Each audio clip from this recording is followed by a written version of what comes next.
ভালো মন্দ মিলে বাংলাদেশের সবাই যেমন ছিল তেমনই ছিলাম।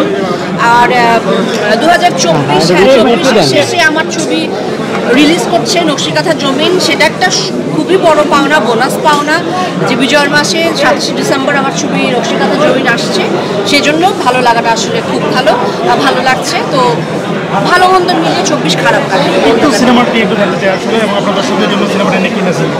আমি দর্শকদেরকে বলবো বরাবরের মতো যে আমাদের ছবিটি দেখুন। মুক্তিযুদ্ধের বিজয়ের মাসে মুক্তিযুদ্ধের ছবি আসছে এবং বাংলা সাহিত্যের অন্যতম ইম্পর্টেন্ট একটি সৃষ্টি বিধবা হাসান আজিম হকের বিধবাদের কথা, সেটা হলো নকশিকাঁথা জমিন। সেই ছবিটা আমি বলবো যে আপনারাও দেখবেন, খুব ভালো লাগবে।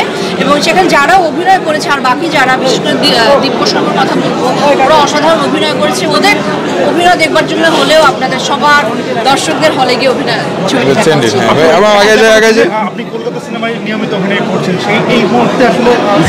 দর্শকদেরকে বলবো যে বিজয়ের মাসে ডিসেম্বর মাসে মুক্তি পাচ্ছে হাসান আজিম হকের গল্পের উপর ভিত্তি করে ছবি, আমাদের বিধবাদের কথা গল্পটির উপর ভিত্তি করে নকশিকাঁথা জমিন।